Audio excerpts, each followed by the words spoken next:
Hey guys, my name is Gabriel. And I'm Aaliyah. We're with Roddy's of DFW. We have our girl Britta here. Britta was taken to the vet today to get her third progesterone test, and this is, like I said, It's her third test. It's her 11th day um, since she's been in heat, and she's finally getting to that progesterone surge. So, talking to the vet, we're predicting she's gonna be ready for mating maybe Saturday. So that's more to come. But like I said, it's her 11th day in heat, and we're just getting started with getting her first litter. So we're pretty excited. She has what it sounds like, a little bit of abnormal heat cycle, so it's taking her a little longer, but that's okay. I mean, we're not in any rush or anything as long as she's safe. But we wanted to kind of talk about how we got started with Roddy's DFW, how we got started wanting to breed, and kind of just how we got Britta, which is kind of Aaliyah's story because she's the one that got her. Yes, she's my baby. So, pretty much we lived in an apartment. I wanted another dog because we already had one that we got from the shelter. And so I kind of was talking to him about it, and, we were in a one-bedroom apartment, and he said, once we move out, get a house, which we were planning on doing soon. So we got our first house, and I was super excited because I really wanted a Rottweiler. I grew up with them. One of my favorite breeds. I've always liked them. I've never had one before. Yeah. So since I grew up with them, I really liked them. Always liked their stature, the way that they looked, and just, the way they protect their families and things. So, I was talking to a couple of people who had some Rottweiler puppies, and I was super excited to get one. And, we kind of talked about it, but it was never like a, oh yeah, for sure thing. So one day... There was some here and there, like, yeah, should we get this one? Or maybe not, And so he went to work one day, and, when he was on his way out, I was like, hey, I found this puppy, and her breeder had reached out to me and said that she had her, sent me some pretty pictures of her, and I was like, ooh, I really want her. Called up my dad and was like, hey, can you go up with me just to go get her, because she was about 2.5 hours away in Killeen. So I was super excited, told him about it. I was like, hey, there's this puppy, and, she's just a little bitty thing, and I really want her, and, I had the money, and I was like, I think I'm going to go get her. And he was like, yeah, okay. Yeah, I think we had already looked at several dogs before that, so I didn't really... Especially just because the time I went in, it was late in the evenings. I didn't expect her to go anywhere to go get a dog at that time. But yeah, so we did. We went. I went and picked up my dad, and we went over there, and we went and got her. And it was such a funny story because when we picked her up, she was actually whining a little bit in the car, and my dad was like, "No, take her back," because she was crying. And she just ended up being a really great dog. Easy to train. This is Eva. Easy to train, very good dog, super playful, just wants to be loved all the time. So we brought her home, and, he got home and he was like, where is she? And I was like, yeah, here she is. Yeah, she was very cute dog. She grew up pretty quick, and she was easy to train. I've never had a full bred dog. We've always got our dogs from shelters, and so that's always been our route for adoption. So having a Rottweiler was kind of mind-blowing how smart they are, how easy to train they are. Because we just never had that, with a shelter dog. We did have really good shelter dogs, just not the level of intelligence that Britta has. It was mind-blowing, just how easy she was to train, how much personality she had. She is very goofy and can be very, very sassy too. Easy dog to train, very nice to people. When people come over to the house, she's very welcoming. She never even lunge at anybody like that. When we go on walks. She is protective. When we go on walks, she will watch people. She never barks. She never lunges. Nothing like that. So that's always good. But like I said, it was just mind blowing how easy she was to train. How naturally protective she was, and I mean, I think we just kind of fell in love with the breed, just having her. So. In our opinion, Britta fits the standard of a Rottweiler. The stature, the look, the temperament. She has everything you can want. So we decided that with that being said, that we would like to start breeding Britta because we feel like to better the breed, Britta is the dog to breed. So that's kind of how we got started with Rotties of DFW.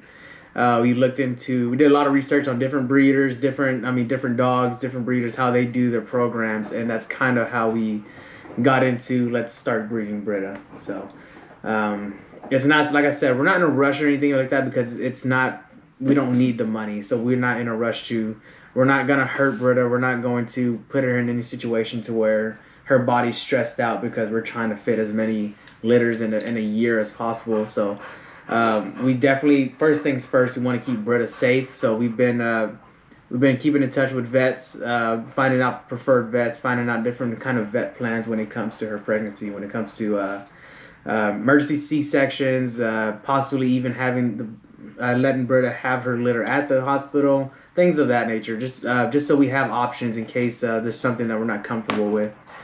But I mean, there's a lot that goes into it. So we're gonna. They already have their own bedroom, so we're gonna convert that into Britta's nursery, which is still something that needs to be done. Like I said, it's very early in the process. She hasn't even started ovulating yet, but she's in that pre-surge to where in the next couple of days she's gonna start ovulating.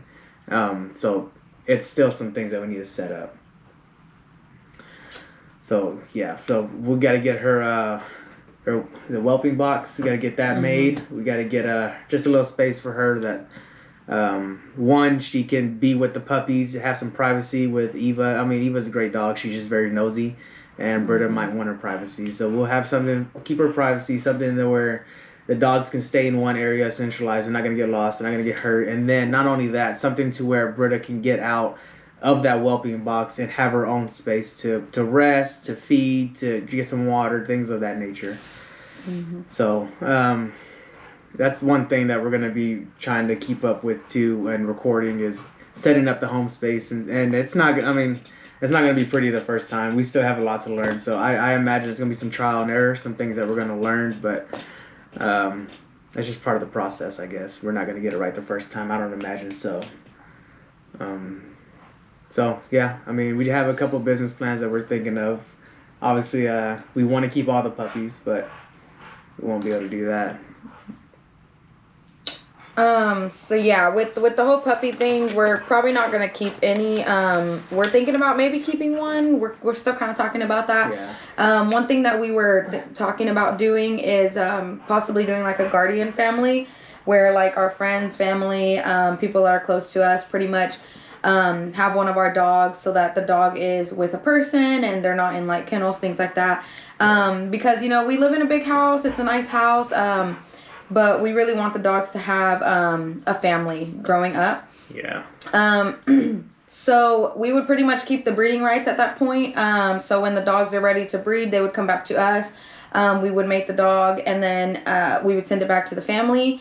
In 4 weeks, then we would get the dog back, do some testing, see if she's pregnant, things like that. Then we would send the dog back to them. They would keep the dog up until it's ready to give birth. Once it gives birth, or once it's ready to give birth, we get the dog back, and that dog goes through the birthing process with us. We pay for all of that. Just to ensure that the dog is healthy, that it's giving, that's feeding its puppies, everything's good with that. And then once the dog is whelped off of the puppies are good, they're healthy, no longer need mother. We send them on back to their families so that they're able to live their life with their families. Yeah, that just ensures that I know kennels work fine with plenty of breeders. Which, I mean, it is something that we talk about also, like, you know, if the guardian families don't work out, like the kennel thing, it's not like a bad thing. They're going to be inside. It's not like they're going to be housed outside. It's just, preferably, we prefer that the dog lives with a family that can give all of their attention to the one dog, rather than having, 5, 6, 7 girls that we have to, try to love all equally, right? I mean, we love our 2 dogs equally, but they sometimes they get jealous of each other. Hey, watch out. It's one of those things. So we prefer that we do this program first, at least give it a try, see if we can get something going with it. But like I said, kennels aren't necessarily a bad thing. It's just we prefer the dog to be with one home. Therefore, they'll be loved on a little bit better. So that's going to be the plan. Just have it's basically co-parenting. We'll have the guardian family basically takes care of her until she's 2 years old, ready to start having puppies, and then we take care of just the birthing process, really, just the pregnancy, birthing, and then the whelping process, and then they get their dog back, and then of course there's a contract with that. It's just it's not forever. Once that contract's fulfilled, and once she's getting to that age where she shouldn't have any more puppies, we would transfer all the ownership rights to that family, and that'll be their dog. I mean, it's gonna be their dog, but it'll be officially their dog in their name, things of that nature, like AKC paperwork wise. So that's gonna be our. That's what we're gonna start with. Like I said, we still have a lot to learn. I'm sure there's gonna be some trial and error, but that's hopefully the plan for now, and hopefully it works out. But I mean, we'll see. We still have to find some families, but that's in the future. We still got to figure out first how if she's gonna get pregnant, when she gets pregnant, how many puppies she's gonna have. That's also gonna determine how many puppies we send out for the guardian family, because I mean it's not going to be all of them. It's going to be probably one or two of the top, the best, the best looking ones, the ones that look like they're going to be better for the breed, and then the rest we would rehome for adoption. So that's the plan for now. So with that being said, that's a basic rundown of how we plan on running our business. Of course, market's going to dictate that and things like that. So like I said, with that being said, we have started like several social medias, like TikTok, Instagram, and YouTube for now, just to kind of track our progress so that you guys can also follow along with our progress. We kind of started this page also just because as new breeders, we went to YouTube for a lot of information, which is I'm sure a lot of people do. And we found a lot of good information, a lot of useful information. It was very helpful, but we never found somebody who was just getting started. Everyone that we found was already well established and had already had their business plan and had their clientele and had their market figured out. So with us starting from scratch, you can kind of see how we're gonna do it with going into the market, going into the unknown market, and seeing how it's gonna be and figuring it out. So hopefully it's helpful for new breeders, because just to see how we're going to start it up and maybe give you guys an idea of how you should do it. Of course, breed is going to dictate that. Okay, guys, so if you want to follow us on our journey, just subscribe, follow us on our socials, and we'll be back with the next update. Thank you.